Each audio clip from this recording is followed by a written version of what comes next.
O Brasil vem registrando sucessivas altas de mortes e casos de Covid-19. Em apenas um mês, a média de mortos causadas em decorrência do coronavírus cresceu mais de 200%.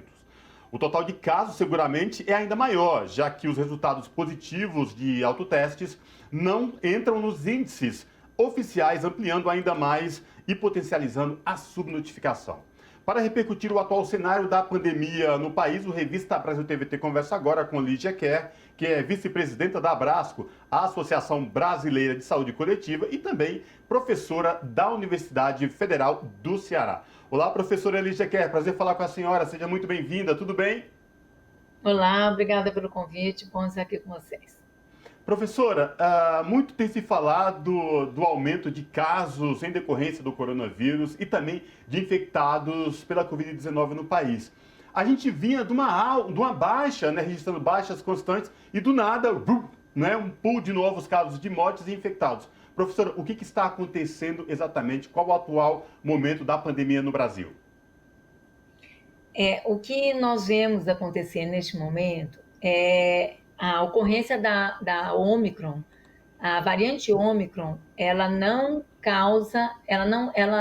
passa por cima da nossa imunidade, seja ela causada por uma doença pregressa, seja ela causada pela imunização.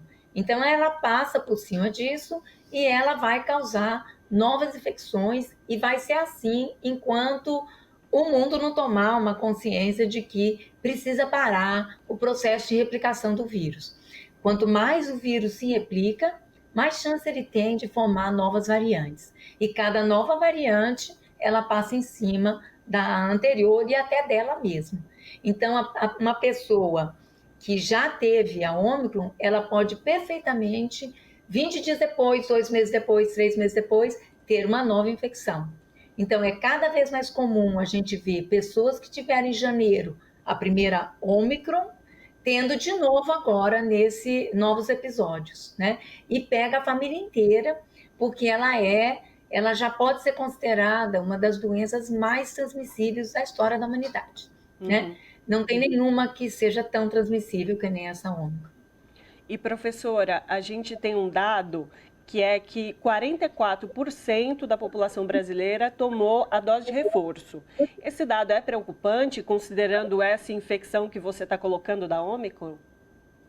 É sim. Cientistas mostraram que outra e outra não é tão simples como vinha se pensando. Esse estudo é recente, foi publicado essa semana. Então, além disso, a vacinação, ela nos previne do óbito e já reduziu um pouquinho para a internação, por isso a gente tem visto também um pouquinho de aumento na internação em vários países e no Brasil também. 1.200 óbitos por semana nós estamos agora, quase 300 mil casos, e isso aí provavelmente está muito subnotificado, como vocês falaram. Você tem muita gente fazendo os testes caseiros, né? Compra na farmácia e não tem como notificar. Ele até poderia notificar, mas quase ninguém faz isso, entendeu? Então, é extremamente importante que a gente tome a vacinação e tome o reforço. Então, os adultos já deveriam estar acima de 50, 40 anos, até tomando o quarto reforço, né? Quarto reforço não, segundo reforço, de 2 doses inicialmente planejadas. As crianças precisam se vacinar, elas voltaram às aulas e elas hoje pegam a doença porque ela tem uma carga viral muito mais alta. Então, se as crianças antigamente pegavam com mais dificuldade, hoje elas pegam com mais facilidade e têm sido responsáveis por muitos dos óbitos que a gente tem visto. Então, é necessário vacinar as crianças, vacinar os adolescentes e vacinar todas as cidades para as quais já foram chamados. Professora Lígia, andando por aqui em São Paulo, a gente tem uma sensação de que parece que a pandemia já acabou.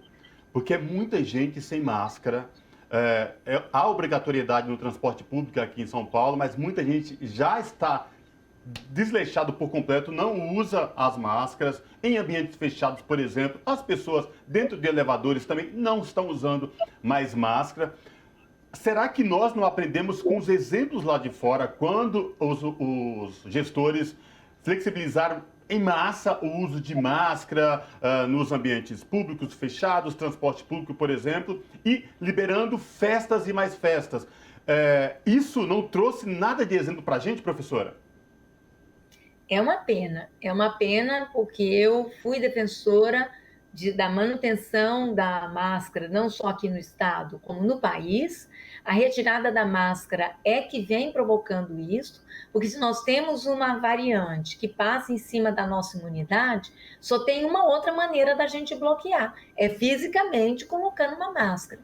Então, o que nós fizemos, ao invés disso, os nossos governantes, e não só aqui no Brasil, como nos Estados Unidos e na Europa, é naturalizar a infecção. É muito natural ter a infecção, mas não naturalizamos a prevenção. Então, a única prevenção neste momento para a infecção é o uso sistemático da máscara. E como essa variante é muito transmissível, um pouquinho que você tire em algum lugar, você já pode ter alguém perto de você. Eu não sei como estão, em cada estado tem um percentual diferente, né? Mas nós já estamos chegando aqui, em cada 100 testes realizados oficialmente na Fiocruz, tem 40 pessoas que estão dando positivo. Uma unidade de saúde ontem aqui falou, de cada 20 pacientes, 16 eram Covid. Isso é um absurdo porque agora já sabemos que cada nova infecção pode causar mais problemas na pessoa. Às vezes, uma coisinha que teve no começo que não foi visível, ela vai se tornar mais grave numa próxima infecção. Então, nós não podemos banalizar as infecções. Eu tenho visto muita gente, como você falou, idoso, obeso, andando nas ruas sem máscara. Então, a culpa disso, para mim, é dos governantes, que eu tenho a impressão que agravou com a chegada da eleição, não querem fazer uma medida considerada antipopular, né? Então, eles estão deixando rolar. E isso aí, as consequências vão aparecer lá na frente, né? E falando agora da situação que a gente está nesse momento, a gente está num tempo de inverno, né? Começou o inverno, com o inverno chegam também os sintomas gripais, de resfriado, e a gente também já tem uma proliferação de dengue sistêmica no nosso país, né? Por todo o território nacional. As pessoas acabam confundindo sintomas da Covid, sintomas do resfriado, da gripe, da dengue, que são muito parecidos. Tem ali a coriza, os espirros, a tosse, a febre, em níveis diferentes. Nesse caso, quando a gente tem algum desses sintomas, professora, a medida mais correta é qual? Para a gente poder orientar de fato as pessoas que nos acompanham.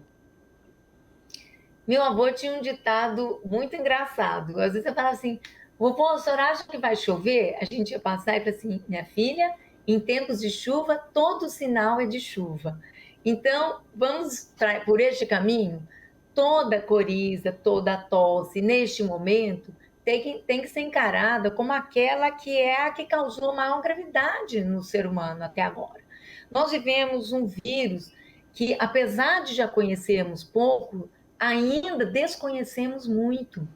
Então, eu acho que é preciso, porque se você não faz, não testa, você não se isola e não acompanha as pessoas com quem você teve contato, que deveriam estar testando também.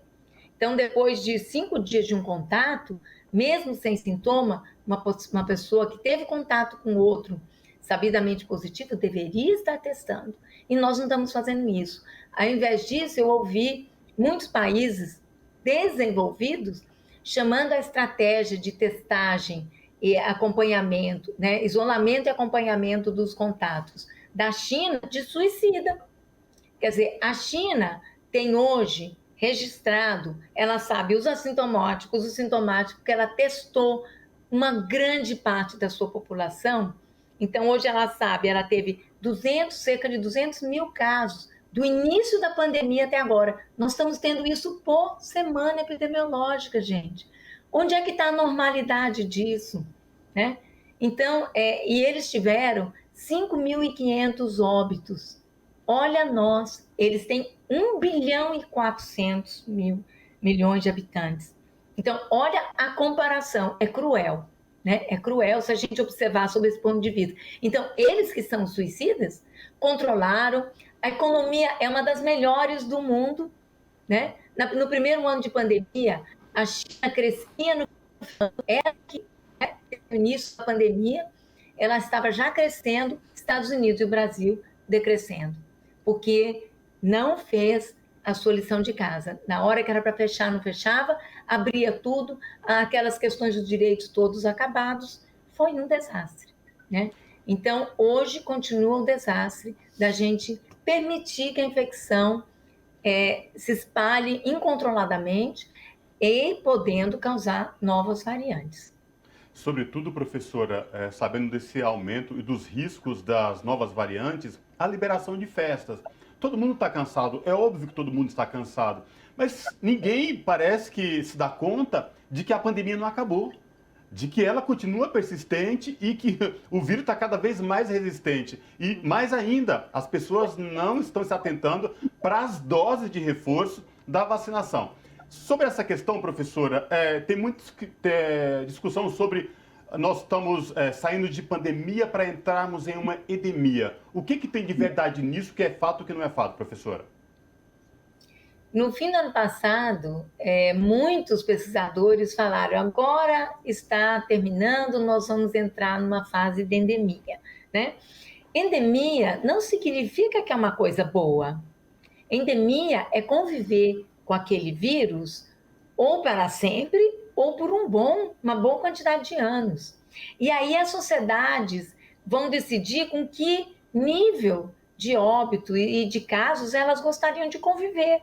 Por exemplo, em setembro do ano passado, eu me lembro, o Boris Johnson, que hoje está saindo, né, pediu sua renúncia, tal a quantidade de coisas ruins que ele fez, inclusive o manejo da pandemia. Em setembro do ano passado, ele abriu a economia com 200 mil casos por semana e 2 mil óbitos por semana. Isso é natural só por Covid. Então, será que nós vamos chegar nesse ponto? Quando cai um avião aqui, a gente se espanta. Nossa, olha, 300 pessoas morreram. Gente, está morrendo por semana, está caindo por semana 4 aviões só de Covid.